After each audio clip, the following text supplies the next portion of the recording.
Next کیا ہے؟ Next ہمارا ٹاپک ہے وہ عورتیں جو کہ حرام ہیں، محرمات ہیں، ٹھیک ہے، یعنی جن سے نکاح حرام ہے مرد کے لیے۔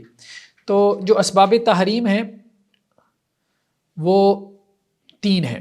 پہلی بات تو یہ ہے کہ جو محرمات ہیں وہ 2 طرح کی ہیں، ایک وہ ہے جنہیں کہتے ہیں معبدہ، یعنی ابدی، ہمیشہ کے لیے جو حرام ہے، جو کبھی حلال ہو ہی نہیں سکتی، اور ایک وہ عورتیں حرام ہیں جو وقتی طور پہ حرام ہیں، عارضی طور پہ کسی سبب کی وجہ سے حرام ہے، وہ سبب ختم ہو جائے تو پھر وہ حرمت بھی ختم ہو جاتی ہے، ٹھیک ہے۔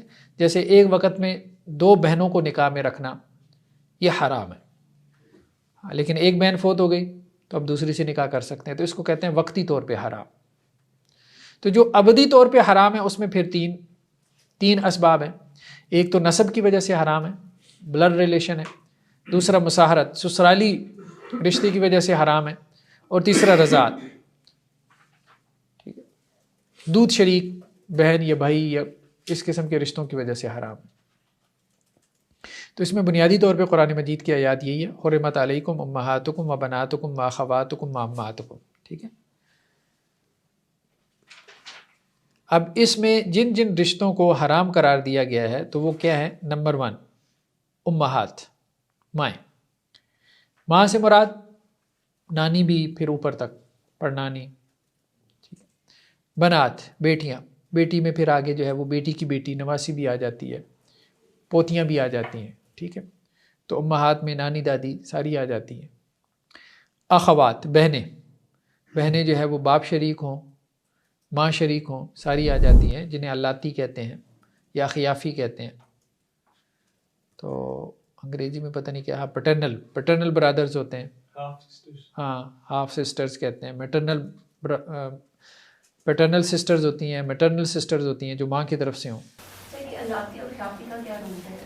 اللاتی کہتے ہیں پیٹرنل کو، باپ جن کا ایک ہو، اخیافی کہتے ہیں میٹرنل کو جن کی ماں ایک ہو، اور حقیقی کہتے ہیں جن کے ماں باپ سیم ہو۔ تو جو بہنیں ہیں، بہن باپ کی طرف سے ہو، ماں کی طرف سے ہو، یا ماں باپ دونوں کی طرف سے ہو، ٹھیک ہے، تو وہ بھی حرام ہے۔ عمات پھوپھی، خالہ پھوپھی یعنی باپ کی جو بہن ہے، خالہ جو ماں کی بہن ہے، بنات الاخ بھتیجیاں، بنات الاخت بانجیاں۔ اب یہ محرم رشتوں میں آ جاتی ہیں، یعنی ان سے پردہ بھی نہیں ہے، ٹھیک ہے، اور یہ محرمات میں سے۔ مساہرت یعنی سسرالی رشتے کی وجہ سے جو حرام ہے، سب سے پہلے تو اس کی جو ساس ہے، ام زوجتی، بیوی کی ماں، بیوی کی ماں، ٹھیک ہے، وہ حرام ہے۔ پھر آگے ساس کی ماں، اور پھر آگے اوپر تک۔ وَأُمَّهَاتُ نِسَائِكُمْ، قرآن میں کیا ہے؟ تمہاری بیویوں کی جو مائیں ہیں وہ تمہارے اوپر حرام ہے۔ تو اب یہ ابدی حرمت، یعنی ساس سے پھر کبھی نکاح ہو ہی نہیں سکتا نا، یہ ابدی حرمت ہے۔ یہ نہیں ہے کہ بیوی فوت ہو گئی یا بیوی کو طلاق ہو گئی تو اس کی ماں سے نکاح کر لے، ایسا نہیں ہے، ابدی حرمت ہے۔ دوسرا کیا ہے؟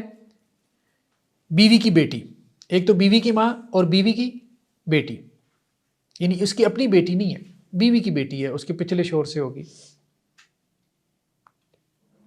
تو قرآن نے کیا کہا؟ وَرَبَائِبُكُمُ اللَّاتِي فِي حُجُورِكُمْ، ربیبہ کی جمع ربائب، تمہاری گودوں میں جو پلی ہوں، تمہاری عورتوں کی وہ بیٹیاں جو پچھلے شوہروں سے ہیں اور تمہاری گودوں میں پلی ہیں۔ یہ دونوں کنڈیشنز لازمی ہیں؟ اگر عام طور پہ فقہا نے کہا ہے کہ دوسری کنڈیشن لازم ہے، ٹھیک ہے، اگر اس نے پہلی پرورش نہیں کی ہے تو پھر ہاں وہ بات آگے آ رہی ہے، وہ اختلاف آگے آ رہا ہے۔ اہل الظاہر کے نزدیک جو ہے دونوں کنڈیشن لازم ہے۔ اہل الظاہر یہ کہتے ہیں کہ اگر وہ اس کے گود میں پلی ہے تو پھر حرام ہے، اگر اس کی گود میں پلی ہے تو پھر حرام ہے، یعنی اس کی گود میں اس نے پرورش پائی ہے، اس کی بیوی کی بیٹی نے، پھر اس پہ حرام ہے۔ اگر وہ گود میں پرورش نہیں پائی تو پھر وہ حرام نہیں ہے۔ لیکن میجورٹی فقہا یہ کہتے ہیں کہ نہیں، یہ قید اتفاقی ہے۔ یہ ایک اختلاف ہے، ہم اصول فقہ میں دیکھیں گے، ایک قید اتفاقی ہوتی ہے، ایک قید اعتراضی ہوتی ہے۔ قید اتفاقی کا مطلب یہ ہے کہ اتفاقاً اس کا ذکر آ گیا، اور قید احترازی کا مطلب یہ ہوتا ہے کہ یہ قید مطلوب ہے، یہ کنڈیشن مطلوب ہے. تو جمہور فقہا کے نزدیک جو ہے یہ قید اتفاقی ہے. اللاتی فی حجورکم، یعنی ربیبہ جو ہے اس کے بارے میں یہ جو قید لگائی گئی کہ اس نے گود میں پرورش پائی ہو، تو یہ قید اتفاقی ہے. اتفاقی طور پہ بندہ بعض اوقات ایک بات کرتے کرتے ایک بات کر جاتا ہے، بطور شرط نہیں اس کو بیان کر رہا ہوتا. شرط یہی ہے کہ اس کی بیٹی ہے، شرط یہی ہے کہ اس کی بیوی کی بیٹی ہے. ہاں، اور اس بیوی سے جس سے اس نے تعلق قائم کیا وہ آگے جو آ رہا ہے.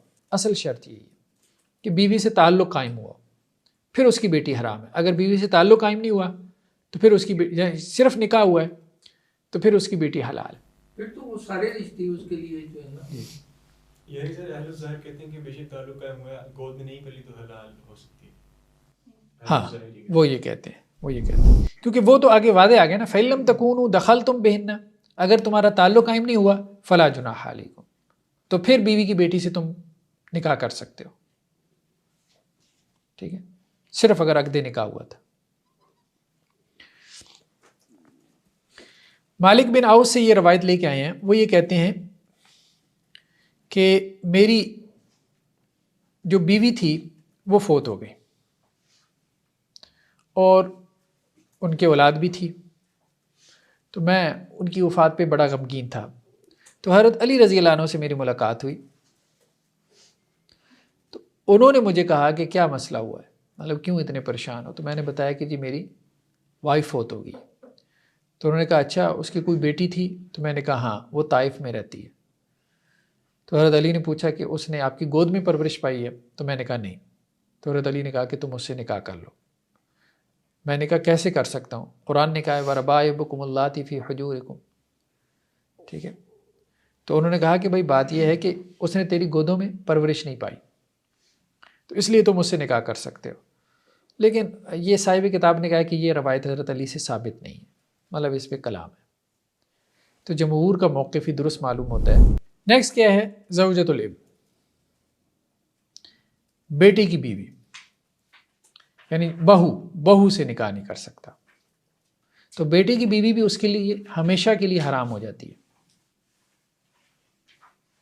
ابدی حرمت ثابت ہو جاتی ہے. بہو سے کبھی بھی نکاح نہیں کر سکتا، چاہے بیٹے نے طلاق دے دی ہو، بیٹا فوت ہو گیا ہو. ٹھیک ہے، تعلق چاہے قائم ہو یا نہ ہو. بہرحال اب اس کو ہم آگے چل کے ڈسکس کریں گے کہ اصل میں نکاح کے معنی میں اختلاف ہے کہ اس سے مراد عقد ہے یا وطی ہے. جی سر جو ہم ڈفرینٹ اوپینینس پڑھ رہے ہیں تو اس میں تو بالکل ایک اپوزٹ بھی سچویشن آ جاتی ہے. تو پھر تو انسان کھلا ہے، مطلب اس نے فائدہ اٹھانا ہے، تو پھر آزاد ہے نا. جیسے بھی ربیبہ کے حوالے سے بھی بات آئی کہ امام متعود ظاہری جو ہیں وہ ان کی اوپینین اور ہے، یا بیچ بھی نکاح کے معاملے میں بھی امام حنیفہ یا ڈفرینٹ. تو یہ تو پھر معاملہ ایک کھل ہی جاتا ہے نا، پھر چاہیے چوز کر لو، چاہیے چوز کر لو. تو آزادی پھر ہوئی ایک طرح سے. بس یہی ہے کہ انسان کا جس رائے کے اوپر دل مطمئن ہو بس اس کو فالو کرے. انسان تو قید نہیں چاہتا نا، وہ تو پھر آزادی ہی چاہتا ہے.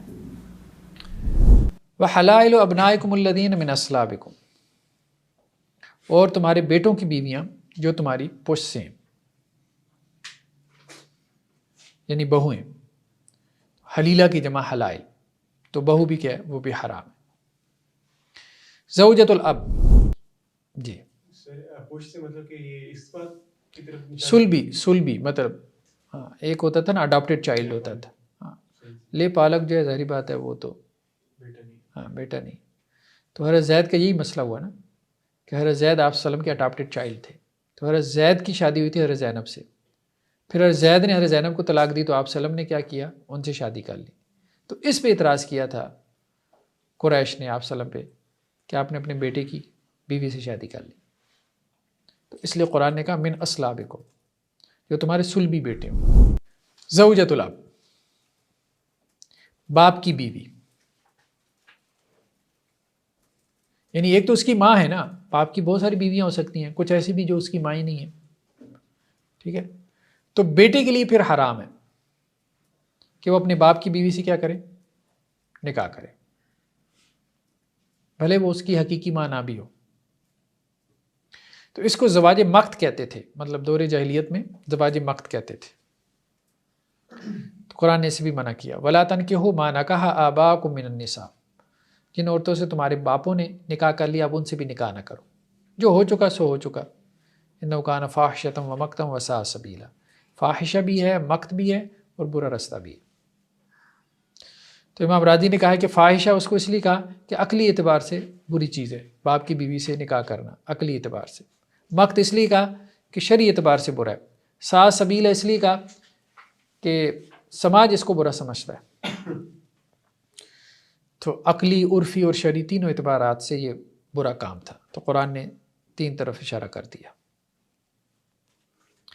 یہاں پہ ایک روایت لے کے آئے ہیں کہ ابن سعد نے محمد بن کعب سے جو ہے وہ اس روایت کا سبب نزول یہ بیان کیا ہے کہ ہوتا یہ تھا، عربوں میں یہ رواج تھا کہ جب کوئی شخص فوت ہو جاتا تھا تو اب اس کا جو بیٹا ہوتا تھا، خاص طور پہ جو بڑا بیٹا ہوتا تھا، وہ اپنے باپ کی جو اس کی بیویاں ہوتی تھیں نا، ایک تو باپ کی لونڈیاں ہیں، وہ تو اس کا مال ہے ہی ہے، تو وہ باپ کی بیویوں کو بھی اپنا مال کنسیڈر کرتا تھا، مال وراثت میں جیسے اس کو مل گئی ہیں.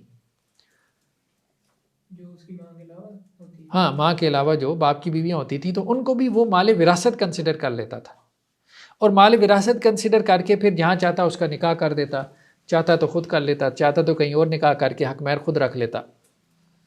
تو اس کو مال کی طرح کنسیڈر کرتا تھا. تو ابو قیس کی جب وفات ہوئی تو ان کا بیٹا جو ہے وہ ان کی بیوی کا وارث بنا، اور اس نے نہ ان کو نان نفقہ دیا نہ ان کو مال وراثت میں سے کچھ دیا. تو وہ جو ابو قیس کی بیوی تھیں وہ آپ صلی اللہ علیہ وسلم کے پاس آئیں اور کہنے لگی کہ جی یہ ابو قیس کا جو بیٹا ہے وہ میرے ساتھ یہ کر رہا ہے. تو آپ صلی اللہ علیہ وسلم فرمایا کہ واپس چلی جاؤ، اللہ تعالیٰ کچھ نازل کر دے گا. تو پھر یہ آیات نازل ہوئیں، وَلَا تَنْكِحُوا مَا نَكَحَ آبَاؤُكُم مِّنَ النِّسَاءِ.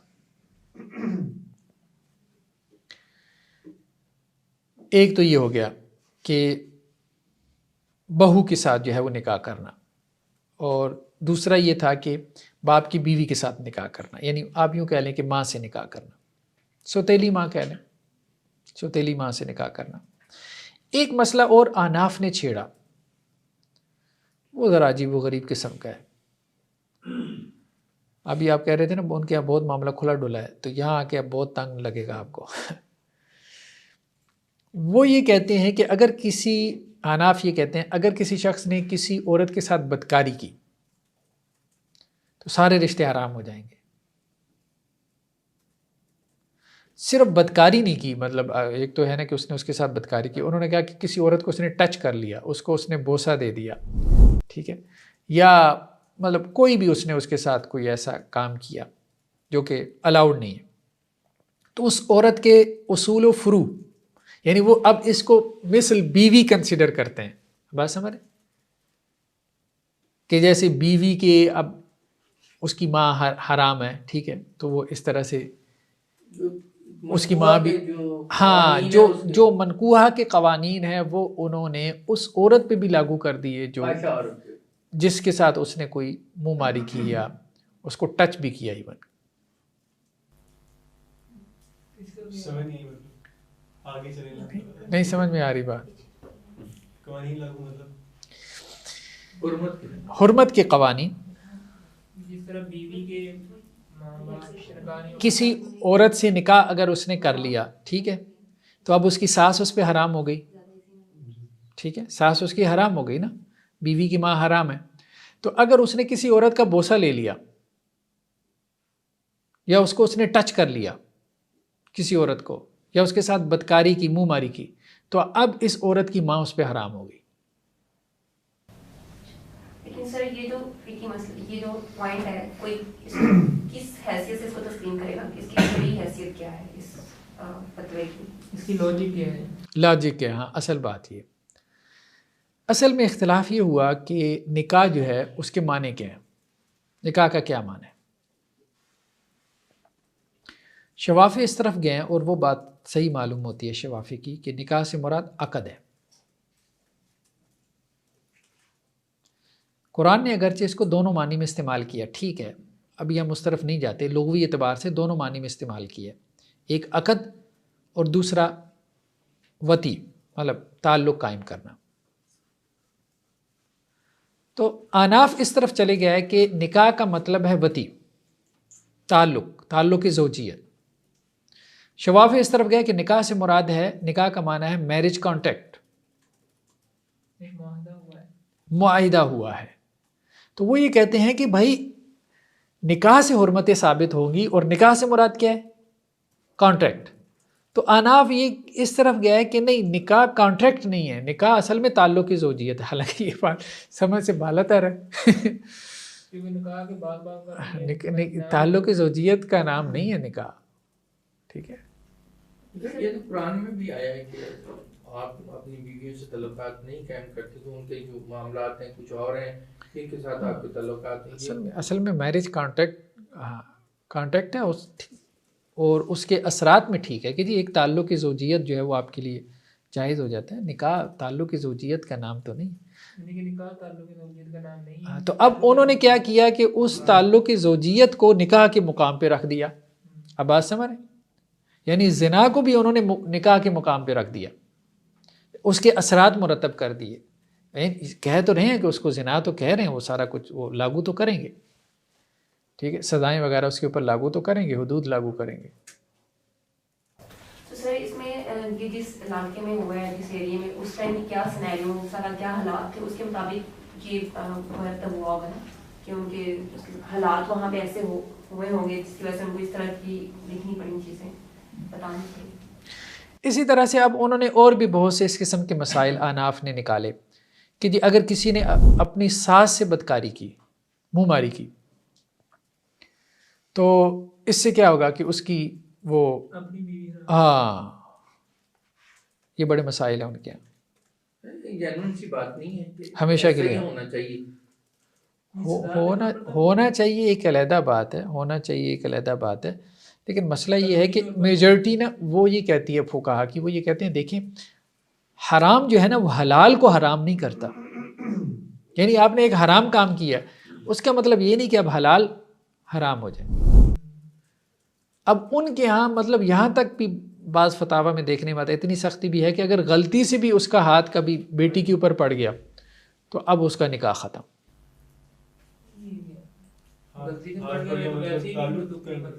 نہیں مطلب بعض اوقات بندہ نہیں نا، انسان کے سینس نہیں ہے، مطلب بعض اوقات کام نہیں کرتی. ٹھیک ہے، اندھیرے میں ہے، اس نے بیوی سمجھا اور اس نے ہاتھ بڑھا دیا. ٹھیک ہے، اس کی بیٹی تھی یا والدہ تھی. ہاں یعنی کہ بندے کی اپنی بیٹی پر ہاتھ بڑھانے سے اس کی بیوی حرام ہو جاتی ہے، یہ بات ہے. جی یہ آپ سگی بیٹی کے متعلق ہے یا بیوی کی بیٹی؟ سگی بیٹی. سر وہ صرف مطلب لمس کو بھی کہہ رہے ہیں، لمس کو بھی وہ اس میں لے جاتے ہیں نا، صرف لمس کو ٹچ کرنے کو بھی وہ اس میں لے جاتے ہیں. مطلب غلط ان انٹینشنلی بھی بندے سے ہو جاتا ہے. بعض اوقات بہت سے مسائل ایسے آتے ہیں مطلب نہیں پتہ چلتی. دیکھیں صحابہ کے ساتھ بھی ایسے مسائل پیش آ جاتے تھے. یہ جو آیات ساری نازل ہوتی تھی اسباب نزول پیچھے یہی ہوتے تھے. ٹھیک ہے، یہ جو سورہ نور کی آیات نازل ہوئیں کہ جس میں یہ ہے کہ جی 3 اوقات ایسے ہیں جو تمہارے پرائیویسی کے اوقات ہیں، ان میں تمہاری اولاد کو جو ہے وہ تم سے اجازت لے کے اندر آنا چاہیے. تو اس میں پیچھے وجہ کیا تھی؟ کہہ رہے عمر رضی اللہ عنہ کے حوالے سے جو منقول ہے کہ ان کا کوئی بچہ جو ہے وہ پرائیویسی کے اوقات میں داخل ہو گیا، وہ بڑی امبیلنسمنٹ انہوں نے فیل کی، تو اس پہ پھر یہ آیات نازل ہوئی. تو گھروں میں اس قسم کے مسائل کا ہو جانا، ان انٹینشنلی ہو جانا، مطلب اس کے امکانات ہوتے ہیں. پھر بھی سر یہ کوئی وہی بات ہے کہ کوئی حرام سے حلال تو حرام ہی نہ ہو جاتا اگر ٹینشن بھی ہو جائے کسی سے. ایسے ٹینشن یہ ہو تو پھر تو قابل دیکھیں ایک حرام کام ہے، اس حرام کام کی سزا ہے، وہ حدود میں داخل ہے، ہونی کیوں نہیں چاہیے، وہ حدود میں داخل ہے. ہاں بیوی کا کیا قصور ہے؟ بیوی تو جو ہے نا اس کی حرام نہیں ہوتی نا، تو حرام حلال کو حرام نہیں کرتا. نہیں سر یہ دیکھا نا، اس بندے نے غلطی کی ہے، ٹھیک ہے، اس کا قصور ہے، اس کو سزا دیں. بیوی کو طلاق دے کر اس کو سزا کس چیز کی دی جا رہی ہے؟ جی سر یہ جو ہم پڑھ رہے ہیں کہ ہم امام حنیفہ اور امام شافعی وغیرہ کا پڑھیں گے، احناف اور شافعی کا پڑھ رہے ہیں، یہ سارے کوٹیشنز کی جو پڑھ رہے ہیں. اناف کا عام طور پہ ظاہری بات ہے، اناف نے بھی تو چیزیں وہاں سے ہی لی ہیں نا. اناف نے بھی تو مگر یہ سارے جو ہم پڑھا ہے اس میں امام مالک کا جو ہے نا بہت کم آیا ہے. میجورٹی میں وہ آ جاتے ہیں نا. میجورٹی کی جب ہم بات کرتے ہیں تو میجورٹی میں ائمہ ثلاثہ آ جاتے ہیں نا، امام مالک، امام شافعی، امام احمد. تو خیر بہرحال میجورٹی یہ کہتی ہے وَأُحِلَّ لَكُم مَا وَرَاءَ ذَلِكُمْ. اللہ تعالیٰ کیا کہہ رہے ہیں کہ یہ محرمات ہیں، ان کے علاوہ سب حلال ہے. جب اللہ نے ایک کو حلال کر دی ہے تو اب آپ کون ہوتے ہیں اس کو حرام کرنے والے. ایک اور روایت انہوں نے حضرت عائشہ رضی اللہ عنہ سے لے کے آئے ہیں کہ اللہ کے نبی صلی اللہ علیہ وسلم سے سوال کیا گیا کہ ایک آدمی نے کسی عورت سے زنا کیا، تو اب وہ یہ چاہتا ہے کہ اس کی بیٹی سے نکاح کرے یا اس عورت سے نکاح کرے. ٹھیک ہے، تو آپ صلی اللہ علیہ وسلم نے اس پہ تبصرہ کیا کہ حرام جو ہے وہ حلال کو حرام نہیں کرتا. اس روایت کے اوپر کلام ہے، لیکن وہ کہتے ہیں کہ جی بات تو یہی ہے، بات تو ٹھیک ہے، بھلے روایت کی سند پہ کلام ہو کہ حرام حلال کو حرام نہیں کرتا. سر ایک اور سوال ہے کہ مطلب کوئی اگر اس طرح سے کسی عورت کے ساتھ کر لیتا ہے تو یہ فتویٰ تو نہیں دیا جا سکتا کہ اس سے وہ نکاح نہیں کر سکتا؟ نہیں یہ تو نہیں نا، ظاہری بات ہے، یہ تو نہیں. لیکن اس سے متعلق جس عورت کے ساتھ اس نے بدکاری کی اس کے ساتھ تو وہ نکاح کر سکتا ہے نا. ٹھیک ہے، اس کے ساتھ تو وہ نکاح کر سکتا ہے. نہیں یہ تو کوئی نہیں کہتا اس سے نکاح نہیں ہو سکتا. اس سے تو نکاح ہونا چاہیے. الزانی لا ينکح الا زانیۃ او مشرکۃ والزانیۃ لا ينکح الا زان او مشرک، اور یہی کرنا چاہیے. میرے پاس بھی کیسز آتے ہیں تو میں بھی یہی کہتا ہوں جب منہ ماری کر لی ہے تو اب تیسرے کو کیوں خراب کرنا ہے، تمہارے ہی آپس میں نکاح ہونا چاہیے. تو وہ جو آپس میں بدکاری میں ملوث ہو گئے ہیں تو ان کا آپس میں نکاح ہونا چاہیے، یہ بات ٹھیک ہے. چلیں جی، نیکسٹ کیا ہے؟ رضاعت. رضاعت کے سبب سے حرمت. رضاعت کے سبب سے اتنی حرمتیں ثابت ہوتی ہیں جتنی نسب کے سبب سے ثابت ہوتی ہیں.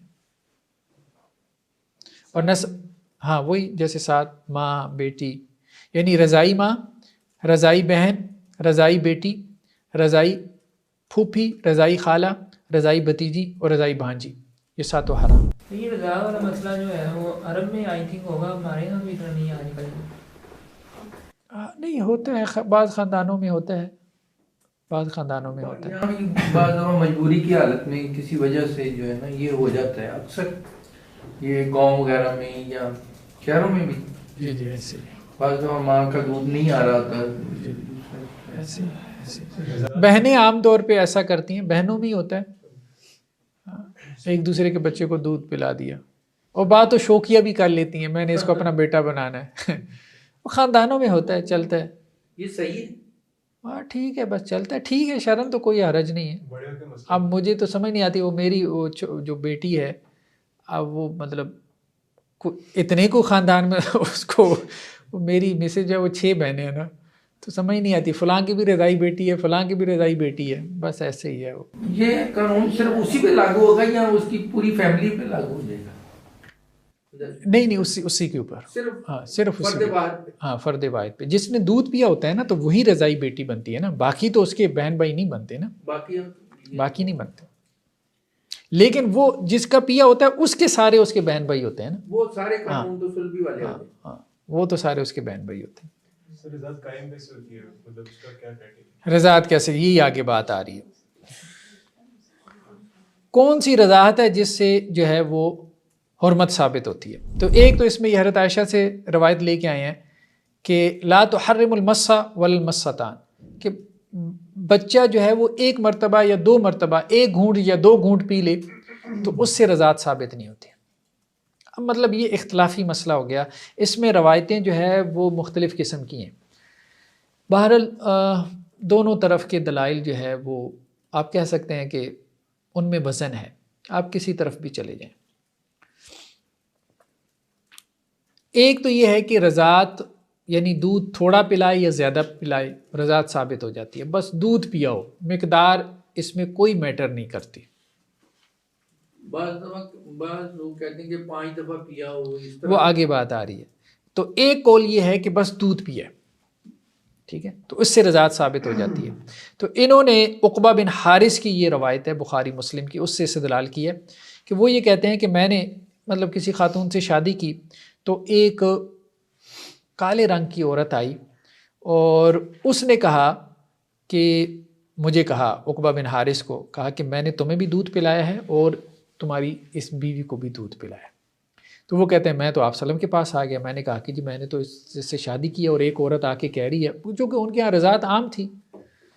مطلب سیرت میں ہم پڑھتے ہیں کہ جی وہ گاؤں دیہات میں بھیج دیتے تھے بچوں کو دودھ پلانے کے لیے. تو وہ آپ سلم کے پاس آ گئے, انہوں نے آپ سلم سے ذکر کیا تو آپ سلم فرمایا اچھا اگر ایسا معاملہ ہے تو بس اس کو چھوڑ دو, اپنی بیوی کو چھوڑ دو. ایک عورت کی گواہی سے آگے آ رہی ہے بات, ٹھیک ہے. تو یہاں سے انہوں نے استدلال کیا ہے کہ جی دیکھیں آپ صلی اللہ علیہ وسلم نے یہ نہیں کہا, ابھی جو مسئلہ ہے نا آپ صلی اللہ علیہ وسلم نے یہ نہیں پوچھا کہ کتنی مرتبہ, یہ نہیں پوچھا, بس کہا کہ بس چھوڑ دو. تو اس کا مطلب یہ ہے کہ مطلقاً رضاعت, ٹھیک ہے, اس سے جو ہے وہ رضاعت ثابت ہو جاتی ہے.